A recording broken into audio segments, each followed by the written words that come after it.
안녕하세요. 김효진 목사입니다.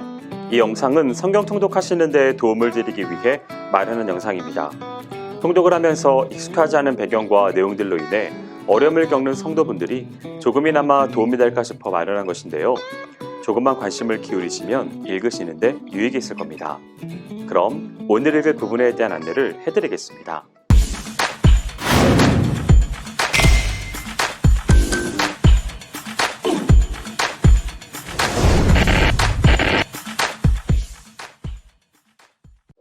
오늘 읽을 본문은 역대상 6장입니다. 한 장밖에 안 되네요. 하지만 81절까지 됩니다. 만만하게 보시면 안 됩니다. 6장은 요단 동편 지파들의 계보와 그들의 부패상을 기술한 앞장에 이어서 요단 서편에 거주하고 있던 지파에 대해 언급하기 전에 레위 지파의 계보를 언급하고 있습니다. 1절에서 15절은 출애굽 당시에 아론으로부터 바벨론에게 포로가 될 당시의 여호사닥까지 대제사장의 계보를 언급하고 있습니다. 아론으로부터 여호사닥까지 본 단락에 언급된 인물들은 22대로 나타나 있습니다.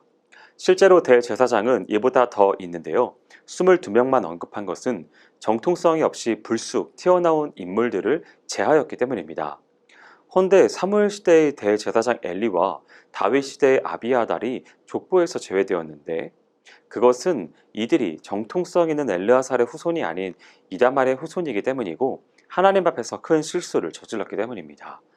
이와 같이 백성들의 죄를 대신해서 제사를 드려 중보자로서의 역할을 하는 대제사장직은 혈통상 극히 제한되어 있는데 이는 대제사장의 그만큼 중요한 직책이었기 때문입니다. 그러나 이렇게 구별된 자손들에게도 한계가 드러나고 말았습니다. 그들은 여호와 앞에서 악을 행하여 여호와의 심판을 받아 느부갓네살의 포로로 끌려갔습니다. 따라서 그들은 더 이상 백성들의 죄를 속할 수 있는 자들이 되지 못했습니다. 16절에서 30절까지는 레위인 전체의 개략적인 족보가 레위의 세 아들들의 후손을 소개하는 것으로 등장합니다. 이들은 대제사장직을 맡은 자들이 아니었지만 성소에서 이스라엘을 대신하여 봉사한 자들입니다. 구약에서 제사직은 주로 세 집단에 의해서 행해졌습니다. 첫째는 대제사장으로 아론의 아들 엘르아살의 가기에서 맡았습니다. 둘째는 제사장으로 이는 아론의 후손들이 맡았습니다. 그리고 그 외의 다른 레위인들은 성소 관리인이 되어 제사장들의 제사 행위를 도왔습니다. 이들에게 주어진 임무는 그들만이 갖는 고유의 권한으로서 어느 누구도 대신할 수 없었습니다. 비록 성소 관리인이라고 하더라도 그 직무는 그에게 하나님께서 부여하신 고유의 권한입니다. 사무엘 하에는 법궤를 운반할 수 있도록 한 특별한 규정을 무시하고 법궤를 운반하다가 실패한 다윗의 경우를 볼 수 있습니다.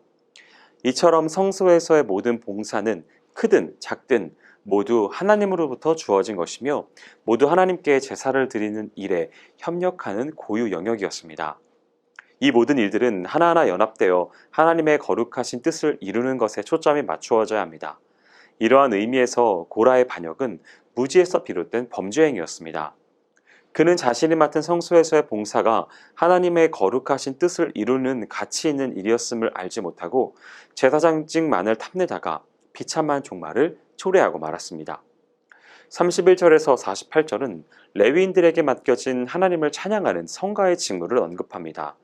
지금까지 언급된 대부분의 족보는 조상에서부터 그 후손을 언급하는 기술이었다면 본 단락은 특별히 이와는 반대로 밑에서 위로 올라가는 상향식 족보의 형태를 취하고 있습니다. 하향식 기술이 선조로부터 내려온 혈통의 정통성을 강조한 것이라면 상향식 서술은 현재의 인물을 강조하고 그의 가문을 역으로 찾아 올라가기 위한 것이라고 이해하는 것이 좋습니다. 즉 본 단락은 성막에서의 찬송 직무를 맡은 헤만, 아삽, 에단을 강조하는 것입니다. 본문에는 찬송의 직무를 맡은 세 사람이 모두 레위의 후손들이라고 하는 사실을 밝힙니다. 다윗은 레위의 후손들 중 경건하고 찬송의 자질이 있었던 세 사람을 선발하여 찬양대의 직분을 임명하였습니다. 이와 같은 찬양대의 조직은 다윗이 법궤를 예루살렘의 시온성에 모셔온 후 즉시 이루어졌습니다.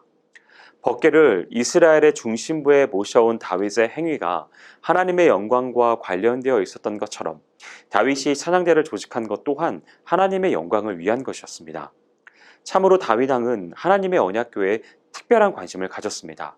왜냐하면 하나님의 임재와 통치의 상징적 존재였기 때문입니다. 그래서 다윗은 그곳에 찬양대를 배치하여 하나님께 감사의 찬양을 드리도록 하였던 것입니다.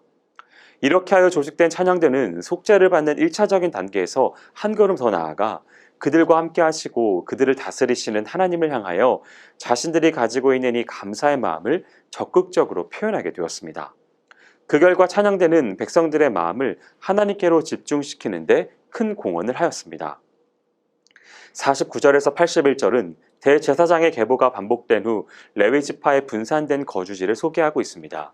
대제사장의 족보가 다시 한번 강조된 이유는 이들이 이스라엘을 이끌어온 핵심적인 인물들이었기 때문입니다.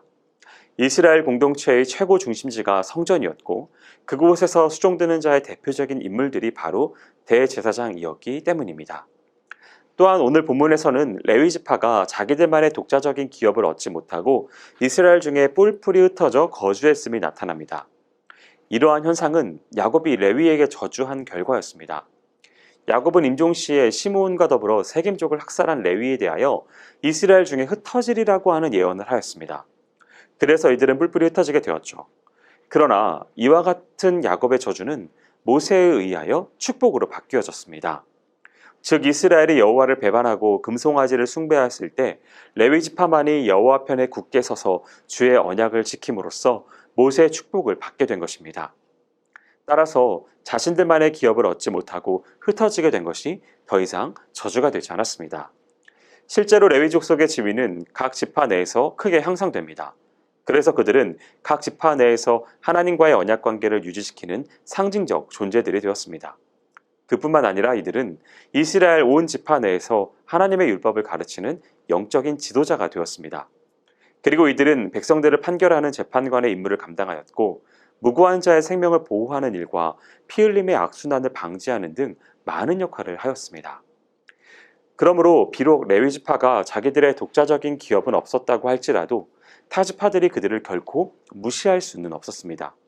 오히려 타 지파들은 레위 지파의 중보적 사역의 중요성을 인식하고 그들의 생계를 위해 11조를 그들에게 바쳤습니다. 즉 그들은 이 세상에서 땅을 얻지는 못했지만 하나님의 거룩하신 사역에 전념함으로써 그 어느 지파보다도 하나님의 위로와 상급을 받을 수 있었습니다. 여기까지 역대상 6장을 성경 통독하실 때 도움이 될 만한 내용을 전해드렸습니다. 혹시 이외에 질문 있으시거나 나누고 싶은 이야기가 있으시면 밴드나 댓글로 달아주시면 필요한 도움을 드리겠습니다. 그럼 내일 다시 만나도록 하겠습니다. 통독 화이팅 하세요.